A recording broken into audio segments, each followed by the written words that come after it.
This past Sunday, we celebrated the Advent candle of hope. And we asked ourselves, hope for what? And if you don't know what the answer to that is, I highly encourage you to go back to this week's video and watch it before you watch this video. Now, often, we come to the Christmas season and we lose the meaning of this season.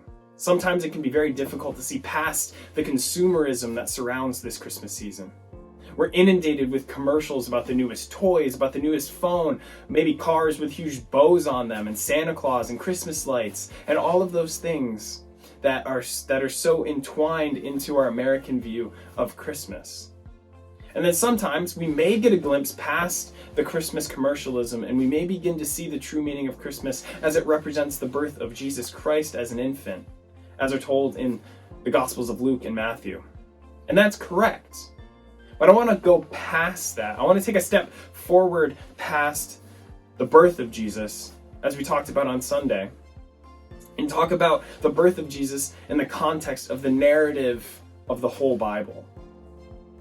And what I mean by that is, on Sunday we talked about Genesis 3:15, where when sin is entered into the world, when the serpent deceives Eve and Adam, we hear God chastise the serpent in Genesis 3:15.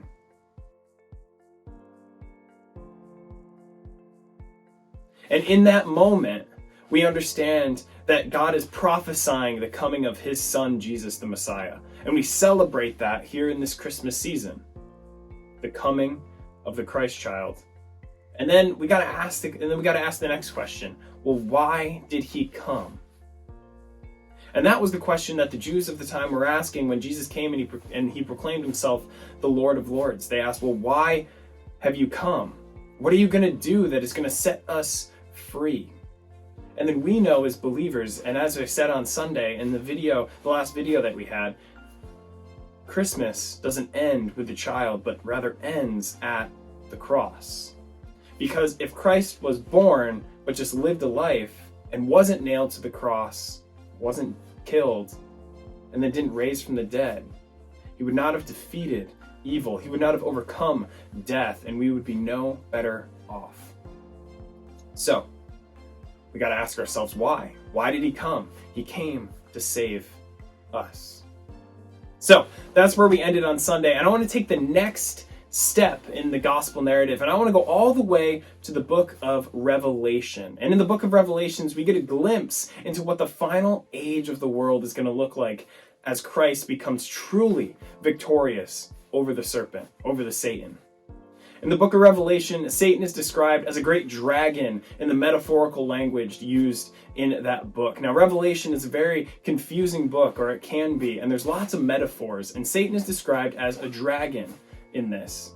Now, this dragon will rule the world for a time, and then he'll be imprisoned, and then finally, after the last battle, after Satan is released, we read this in Genesis 20:10. And the devil, who deceived them, was thrown into the lake of burning sulfur, where the beast and the false prophet had been thrown. They will be tormented day and night forever and ever. This is the victory we were promised way back in Genesis 3:15. The serpent has finally been defeated. The new heavens and the new earth can now be brought to the forefront. While we may currently live in a world that may seem endlessly divisive, full of sin and death, and at times hopeless, we know that this will not always be the case. We have the hope that through the actions of Christ on the cross and his eventual return, he will be victorious over the powers of evil. This is our true hope this Christmas season. Not the powers of consumerism, but rather the power of the cross. And the power of the cross as a signpost directing us towards the eventual return of Christ, where we will truly be set free to be in a complete and loving relationship with God. So if you want to hear more about this amazing story, I highly encourage you to come to church this Sunday or wait for the video on Monday. And if you want to come to church this Sunday, we require that you register. So you have to go to waterfordwc.com and register for church this Sunday. But we hope to see you there. We hope to see you this Christmas season. God bless everybody.